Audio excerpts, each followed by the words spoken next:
সমাগত সকল কৃষ্ণ অনুরাগিনী, আমার গৌর অনুরাগিনী, আমার কৃষ্ণ ভক্তিমতী মায়েরা এবং আগত বহিরাগত সকল সাধুগুরু বৈষ্ণবের চরণে জানাই এই কীর্তন জগতের সর্বকনিষ্ঠা কীর্তনিয়া বাবা, জ্ঞানহীন ভক্তিহীন কৃষ্ণ প্রেম মাধুর্য, এই অধমাধীন কীর্তনিয়া ভক্ত রজপিয়াসী সোমা দাস এবং আমার এই ছোট্ট সম্প্রদায় সকল ভক্তের চরণে জানাই আমি আমার কোটি কোটি ধন্যবাদ।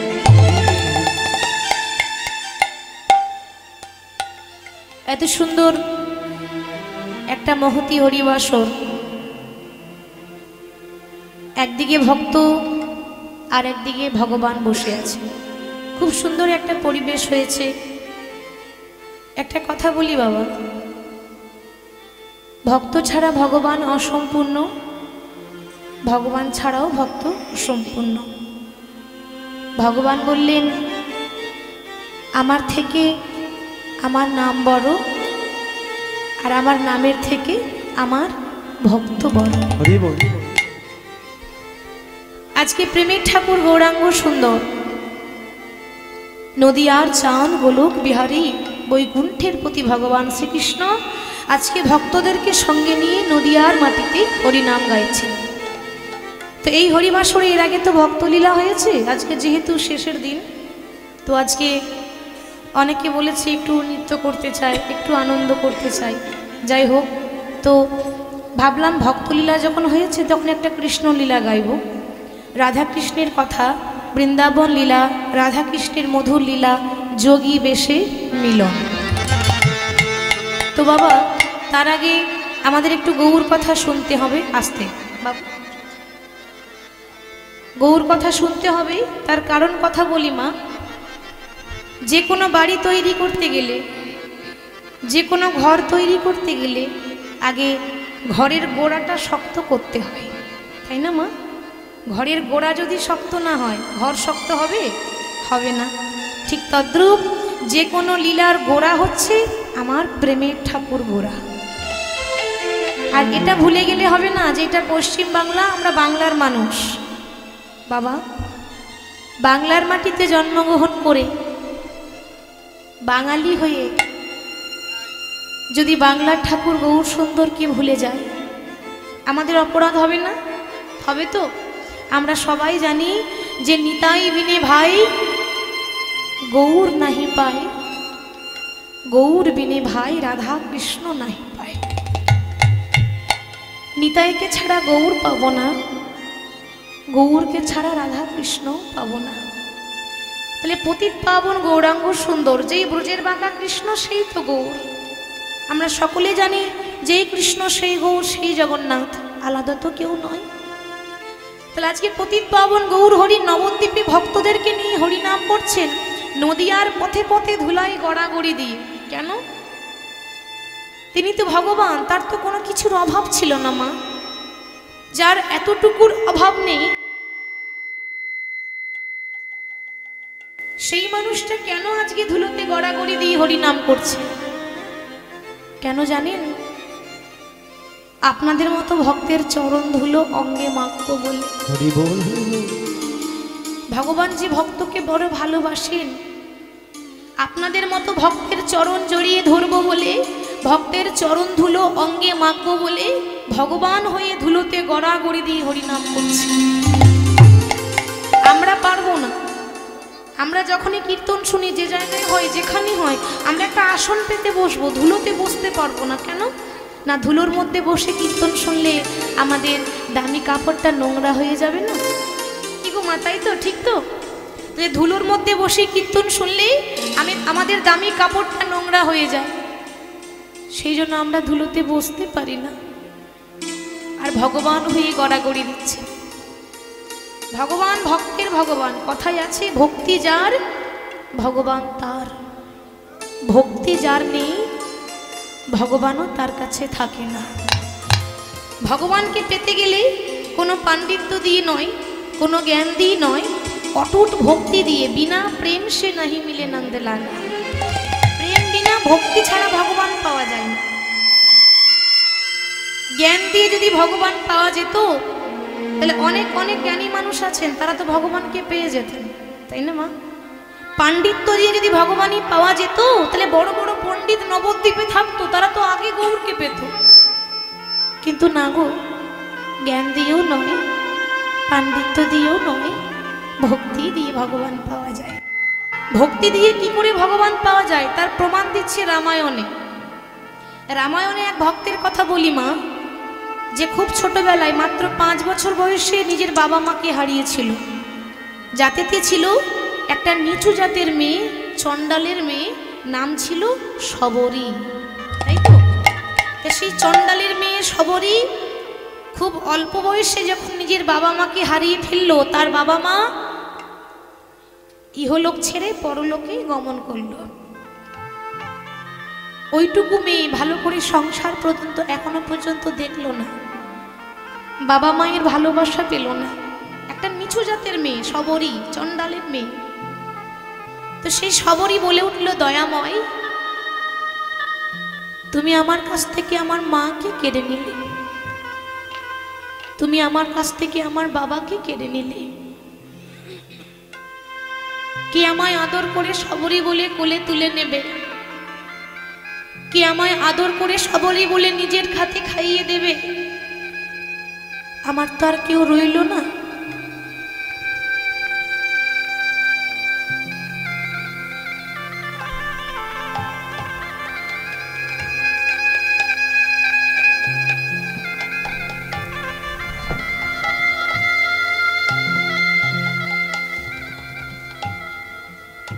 শবরী বলে উঠল, দয়াময়, তুমি তো আমার কাছ থেকে আমার মা বাবাকে সবাইকে কেড়ে নিলে, আমার তো আপন বলতে কেউ রইল না।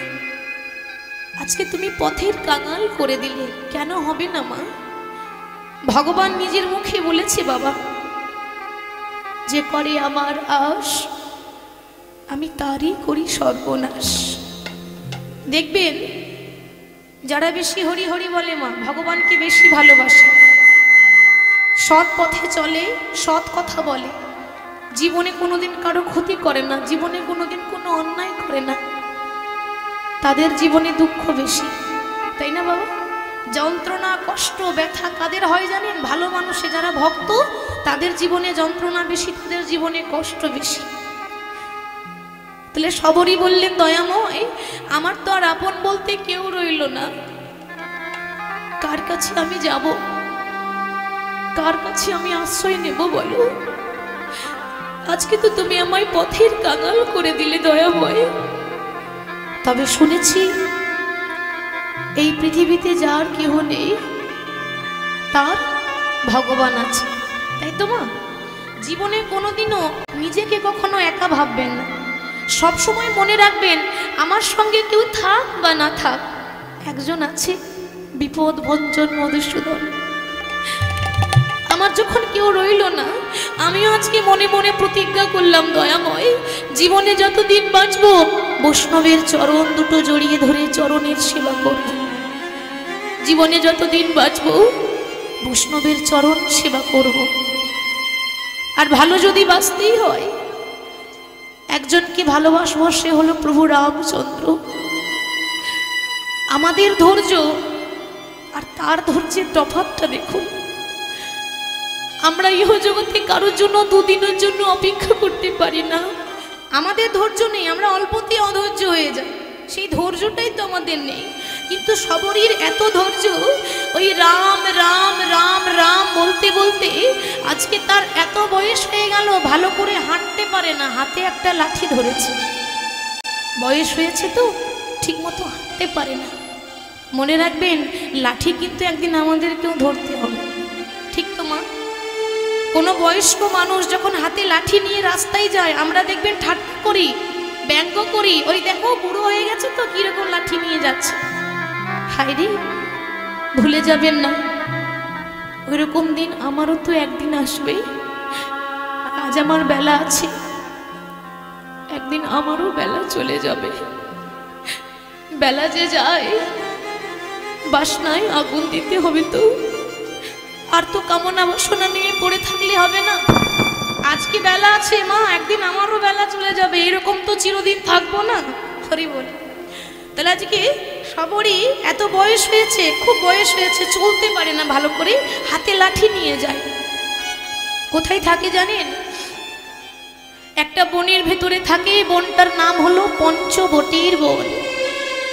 পঞ্চবটির বনে একটা ছোট্ট তালপাতার কুড়ে ঘর। সেই কুড়ে ঘরে বসে বসে বলছে দয়াময়, শুনেছি নাকি ডাকার মতো ডাকলে ভগবান পাওয়া যায়। তাহলে কি আমার ডাকটা ডাকার মতো হয়নি? তাহলে কি আমি তোমায় ডাকার মতো ডাকতে পারলাম না? তাহলে কি তোমায় ভালোবাসার মতো বাঁচতে পারলাম না? আমি একটা নিচু জাতের মেয়ে বলে কি আমার প্রতি তোমার কোনোদিনও দয়া হবে না? আমি একটা নিচু জাতের মেয়ে বলে কি আমার প্রতি কোনোদিনও তোমার কৃপা হবে না? বাবা, কে বলেছে কৃপা হবে না? ডাকার মতো ডাকলে ভগবান নিশ্চয়ই পাওয়া যায়। সেই 5 বছর বয়স থেকে অপেক্ষা করে গেল, সারা জীবন পেরিয়ে গেল, এখনো আশা ছাড়েনি। আশাতেই তো চাষা খাটে, আশা ছাড়লে তো হবে না মা। আজকে যদি কৃপা না হয়, কালকে তো হবে। এ জন্মে যদি না হয়, পর জন্মে তো হবে। 100 জন্ম যদি প্রভুর কৃপা না হয়, 101 জন্মে তো হবে। এই আশাটা ছাড়লে হবে না। এখনো পর্যন্ত তার অপেক্ষায় বসে আছি। পঞ্চবতীর পাতায় পাতায় প্রভু তোমার নামটি লেখা, তুমি আবার কবে আসবে ওরে, কবে দেবে দেখা? নিতাই গৌর হরি বল হরি। পঞ্চবটি পাতায় পাতায় তোমার নামটি লেখা, আবার কবে আসবে হরি, কবে দেবে দেখা? পঞ্চবতীর পাতায় তোমার নামটি লেখা, তুমি আবার কবে আসবে হরি, কবে দেবে দেখা? ওগো পঞ্চবটির পাতায় পাতায় তোমার নামটি লেখা, তুমি আবার কবে আসবে হরে, কবে দেবে দেখা? আজ তুমি নাই প্রাণের ঠাকুর, কাঁদে আমার মন। আজ নীরবে হয়ে রয় দাঁড়ায় পঞ্চবতীর বন। আজ তুমি নেই প্রাণের ঠাকুর, কাঁদে আমার মন। নীরবে হয়ে রয় দাঁড়ায় পঞ্চবটির বন। আজ তুমি নাই প্রাণের ঠাকুর, কাঁদে আমার মন। নীরবে হয়ে রয় দাঁড়ায় পঞ্চবতীর বন। ওগো তুমি নও প্রাণের ঠাকুর, কাঁদে আমার মন। নীরবে হয়ে রয় দাঁড়ায় পঞ্চবটির বন। এই নটি রানী কেঁদে বলে, দাও গো প্রভু দেখা, তুমি আমার কবে আসবে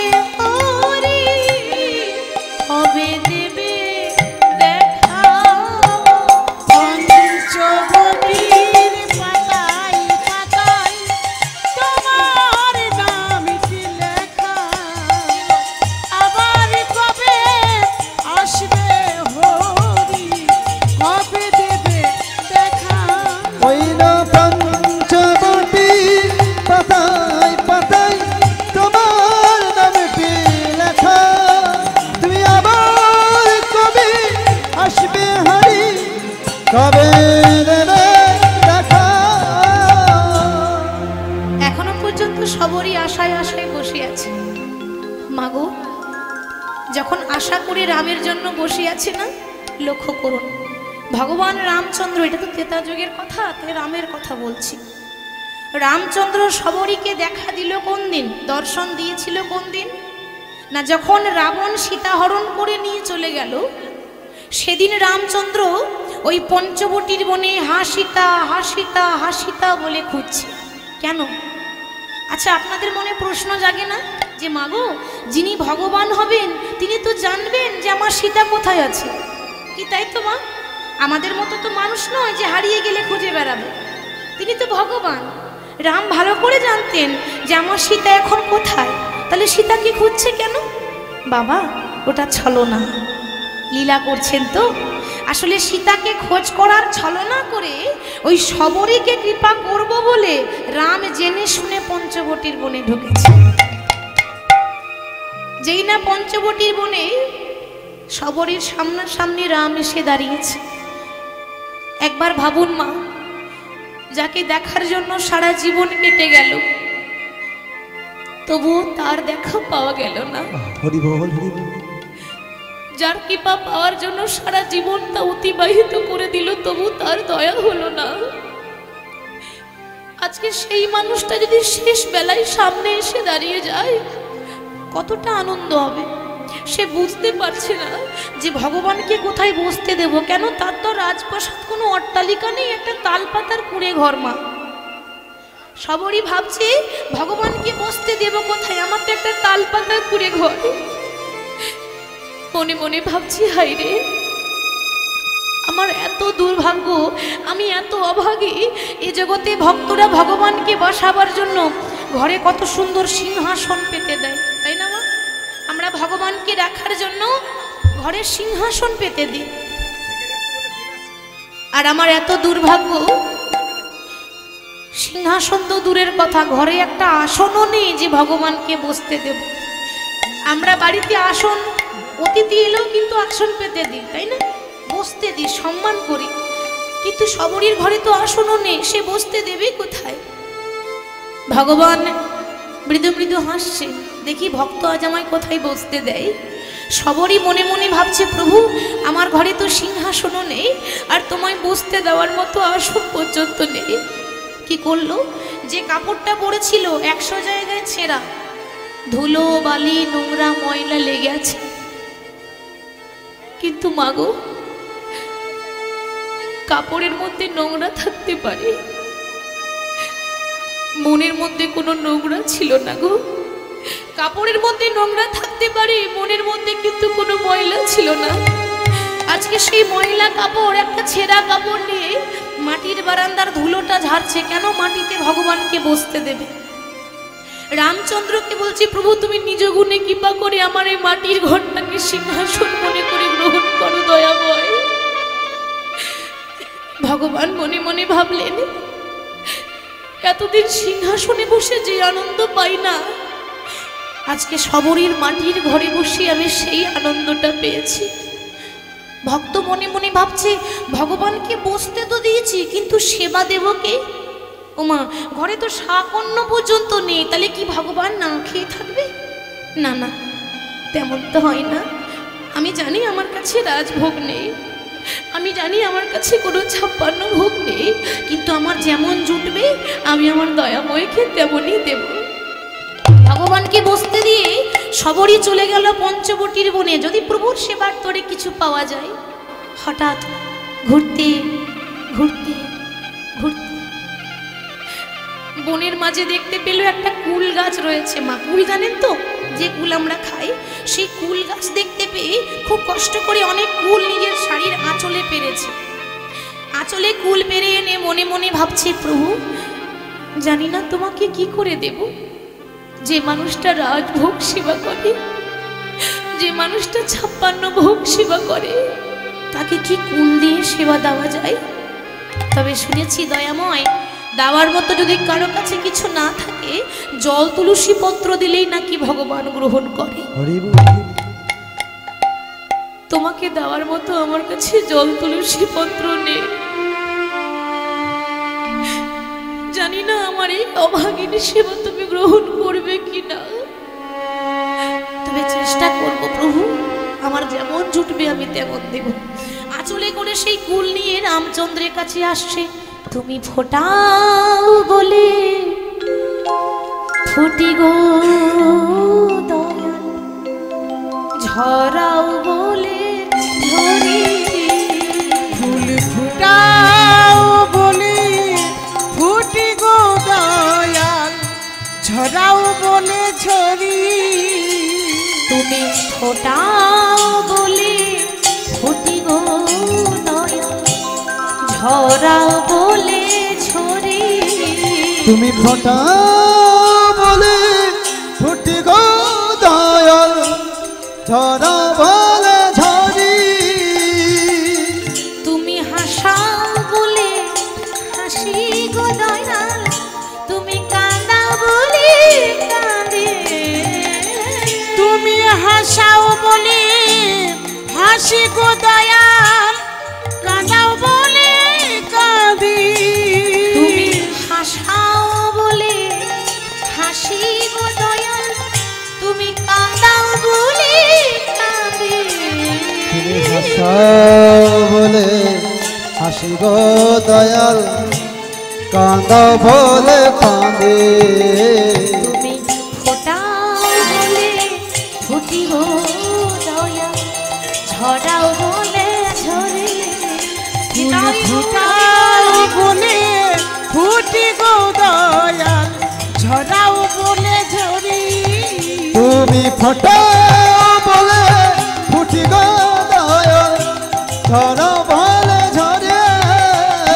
ফুটাও বলে ফুটি গো দয়াল, ঝরাও বলে ঝরি। আঁচলে কুল নিয়ে এসে আজকে সবরই রামচন্দ্রের কাছে এসে বসেছে মা।